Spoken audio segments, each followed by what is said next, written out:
জয় গুরু।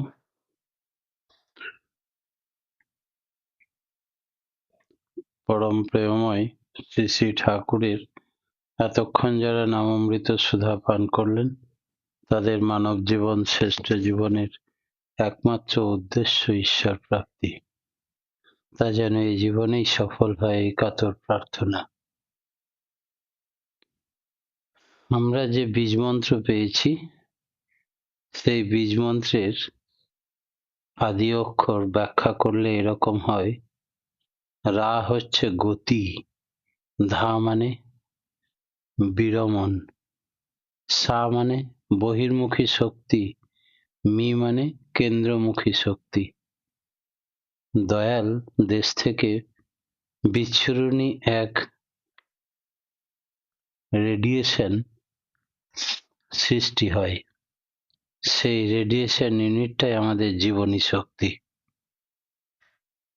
তাই এক এক স্তরে কোথাও অনাহত নাদ শোনা যায়, আবার কোথাও মৃদঙ্গ, মেঘ গর্জন, বেণু, বীণা ইত্যাদি ধ্বনি শোনা যায়।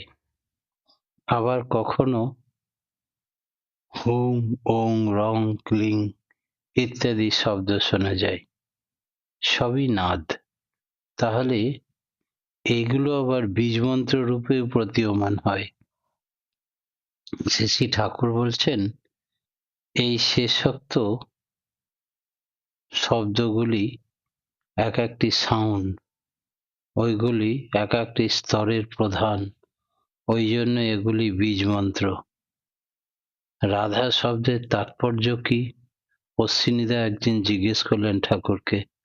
ঠাকুর বললেন, রাসবিহারী শব্দ তো আমরা বলে থাকি, রাস মানে ধ্বনি। রাসবিহারী হলো তাহলে রাসে বা ধ্বনিতে বিহার করেন যিনি, অর্থাৎ রাধা শব্দ এসেছে রাধ ধাতু থেকে, যার অর্থ নিষ্পন্ন করা। রাধা অর্থাৎ যিনি নিষ্পন্ন করেন, সেই শক্তি। রাধা শক্তি হলো স্পন্দন। প্রথমে ছিল শব্দ, শব্দ ছিল ঈশ্বরে, শব্দাত্মক স্পন্দন। রাধা ইতস্তত গতির মতো গতিশীলা, সর্বশ্রেষ্ঠা গতিশীলা, নিষ্পন্নকারিণী শক্তি, অর্থাৎ আদি শব্দ ধারা, চৈতন্য ধারা। এভাবে অনাহত নাদ এবং বীজমন্ত্রের ব্যাখ্যা দিলেন পরম দয়াল।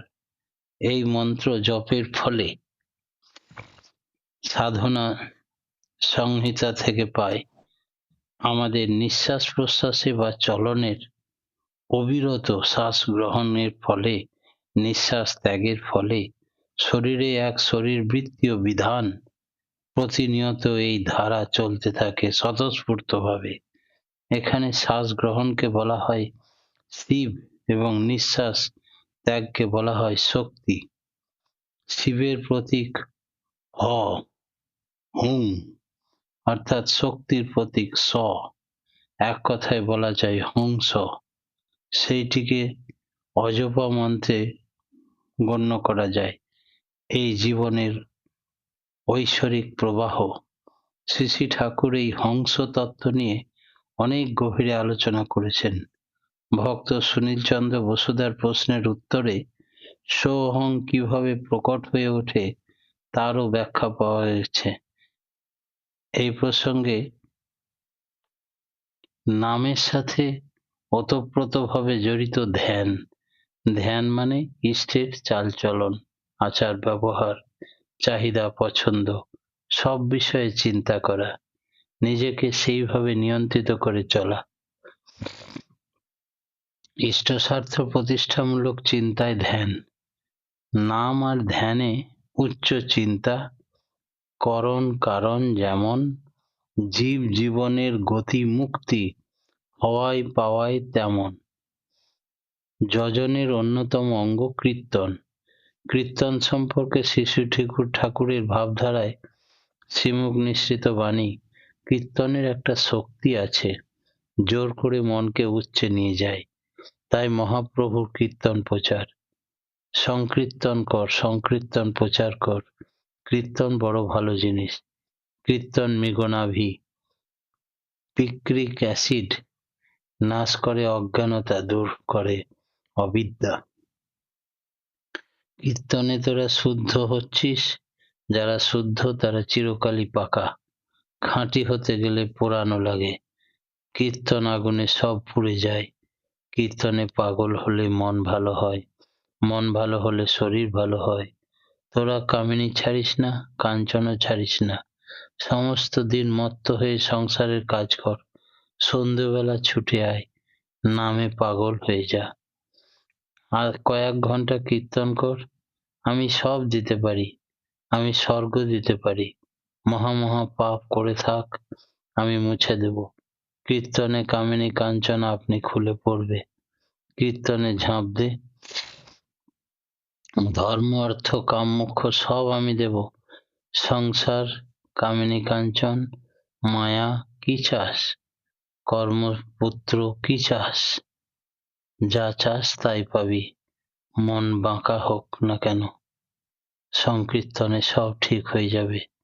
সত্তরই একটা ব্যাধি আছে, সংকীর্তন করলে ওই ব্যাধি চলে যায়। যত তীব্র বেগে কীর্তন করবি, তত রোগ শোক জ্বালা যন্ত্রণা সব মুছে যাবে। এছাড়াও যজনের অন্যান্য অংশ হলো ব্রত, প্রায়শ্চিত্ত, প্রার্থনা, সময়ে সময়ে উপবাস। পঞ্চবিধানের দ্বিতীয় অংশ হচ্ছে যাজন। কোনো ভালো বা মঙ্গলজনক সংবাদ বা তথ্য অপরকে জানিয়ে তার উপরে করা কেউ যাজন বলে। আমরা নিজের ইষ্ট প্রাণতা অন্যকে পরিবেশন করি, সেও যাজন। জীবন বৃদ্ধির পথ দেখিয়ে যে ধর্মদান, তাও যাজন। শাস্ত্রে যত প্রকার দানের কথা বলা হয়েছে, তার মধ্যে শ্রেষ্ঠ দান ধর্মদান। কোনো মানুষ অলস এবং হতাশ হয়ে বসে মানসিক যন্ত্রণায় দিন যাপন করছে, সেখানে তাকে উৎসাহ দিয়ে, সাহস দিয়ে, যদি সহানুভূতি দিয়ে, সেবা দিয়ে পরিবর্তন এনে দেওয়া যায়, প্রাণ চঞ্চল করে, আবার সেটাও যাজন। শ্রেষ্ঠ যাজন হলো নিজের শরীর দিয়ে, নিজের জীবন দিয়ে, আচরণ দিয়ে, সত্তা পোষণ, নীতির প্রতিফলন ঘটানো। মুখে বলা বা উপদেশ দেওয়ার চেয়ে এর প্রভাব অনেক বেশি কার্যকরী হয়। নিজের আচরণ অন্যকে আকৃষ্ট করে, এই হবে যাজনে। সত্যানুসরণে বলছে, ডালিম পাকলে আপনি ফেটে যাবে, মুখে তা প্রকাশ করতে হবে না। তেমনি তোমার সৎ স্বভাব পাকলে আপনি আচরণে ফুটে উঠবে। তোমার ভেতরে যদি সত্য না থাকে, তবে হাজার বলো, হাজার ভান করো, হাজার কায়দায় দেখাও, তোমার চরিত্রে, তোমার মনে, তোমার বাক্যে তার জ্যোতি কিছুতেই ফুটবে না। সূর্য যদি না থাকে, বহু আলো অন্ধকারকে একদম তাড়িয়ে দিতে পারে না। যাজন হলো দৈনন্দিন জীবন চলনার পথে পথ বাতলে দিয়ে উদ্দীপ্ত করে, সক্রিয়ভাবে আদর্শে অনুরক্ত করে তোলা। দিনরাত মাথা খাটানো চাই, কেমন করে পারস্পরিক সাহায্যে সবার ভেতর দিয়ে প্রত্যেকটি লোককে তাঁর করে তুলব। গোড়াতেই ঠাকুরের কথা বললে মানুষ ঘাবড়ে যায়। পূর্ব সহানুভূতির সঙ্গে, যাতে সে আঘাত না পায়, ব্যাঘাত না ঘটে, ধীরে ধীরে গ্রন্থির সব মীমাংসা করে দিয়ে যদি বলা যায়, এই ঠাকুর বলেন, তাতে অমোঘভাবে ক্রিয়া হয়। ইষ্টকে অবলম্বন করে যতই আমরা আত্মনিয়ন্ত্রণ তৎপর হব, ততই আমাদের যাজন ফলবতী হবে। সূক্ষ্ম আত্মবিশ্লেষণের ভিতর দিয়ে প্রত্যেকটি নিরীক্ষণ করতে পারব। তাই বলা হবে, বাস্তব অভিজ্ঞতা প্রসূত যথা প্রয়োজন, তার কাছে আবার থাকবে ইষ্ট সম্বেগ, ইষ্টের দরদ। ইষ্টহীন ব্যক্তিত্ব যতই হোমরা চোমরা হোক না কেন, ইষ্টকে নিষ্ঠ ছাড়া তা কিছুতেই সফল হবে না। ছলে বলে কলে কৌশলে যেমন করেই হোক মানুষকে মঙ্গলের পথে যুক্ত করতে হবে। শুধু ভালো মানুষের হলেই হবে না, কুশল কৌশলী হতে হবে। যার মধ্যে রাস্তা দিয়ে ঢুকতে হয় তার মধ্যে সেই রাস্তা দিয়েই ঢুকতে হবে। মহড়া দিতে হয় কোন ধরনের লোকের সাথে কিভাবে সুকৌশলে তাকে ইষ্টমুখী করে দেওয়া যায়। আর সব বিষয়ে ভালো করে পড়াশোনা করে ঢাল তরোয়াল ঠিক রাখতে হয়। উপযুক্ত যাজক পেলে দুনিয়ার পাপ তাপ অনেক কমিয়ে দেওয়া যায়। যাজক বা ধর্মদান হলো নিত্যদান। আসল যাজন হলো আচার ব্যবহার ও চরিত্র দিয়ে। তেমন নিখুঁত চরিত্রের মানুষ হয়ে উঠতে হবে আমাদের, তবেই আমাদের যাজন সফল হবে। পঞ্চবিধানের তৃতীয় অঙ্গ হলো ইষ্টভৃতি। ইষ্ট মানেই হলো মঙ্গল, আর ভৃতি অর্থাৎ ভরণ পোষণ। ইষ্টভৃতি হচ্ছে ইষ্টের ভরণ পোষণ। এটাই দীক্ষাকে চেতন রাখে। নিষ্ঠা ও শ্রদ্ধা সহ ইষ্টভীতি পালনে জীবনের ব্যর্থতা আসে না, আসে সফলতা। প্রতিদিন অতি প্রত্যুষে জপ ধ্যানের পর অন্ন জল গ্রহণের পূর্বে নিজ উপার্জনে যথাশক্তি ভোজ্য তথা অর্ঘ্য ইষ্টকে নিবেদন করে ইষ্টভীতি নিবেদন করতে হয়। এই প্রসঙ্গে শ্রী শ্রী ঠাকুরের বাণী, শরীর ও মনে যুক্ত আগ্রহের সঙ্গে ঈপ্সিতে কেন্দ্রায়িত হয়ে তাঁরই ভরণ পোষণ কামনায় স্ব-উপার্জনশীল হয়ে দৈনন্দিন জীবনে সর্বপ্রথম তাকে যে অর্ঘ্য নিবেদন করা হয় তাকেই বলে ইষ্টভৃতি।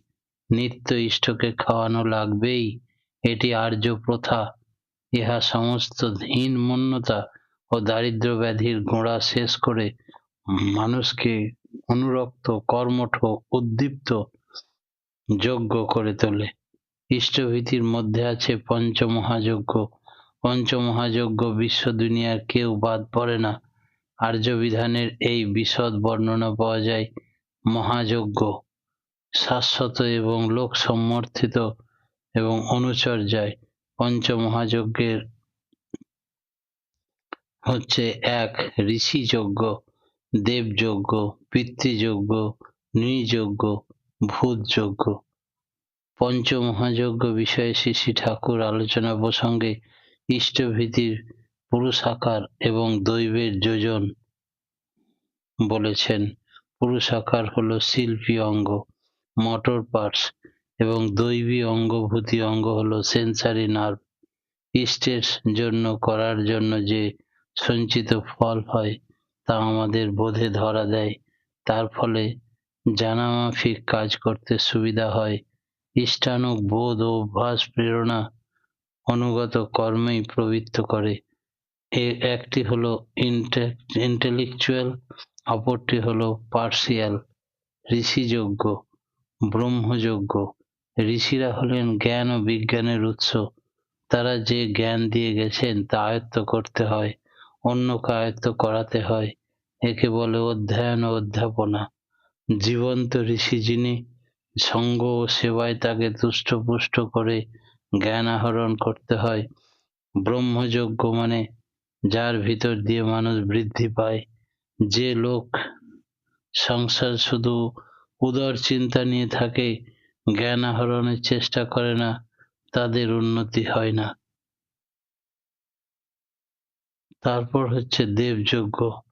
দেবতা মানে যারা ঋষিদের চরিত্রে গুণবান, ঐশী, প্রকাশ এবং ঐশ্বর্যের ভিতর দিয়ে লোক সমক্ষে দেদীপ্যমান হয়ে আছেন।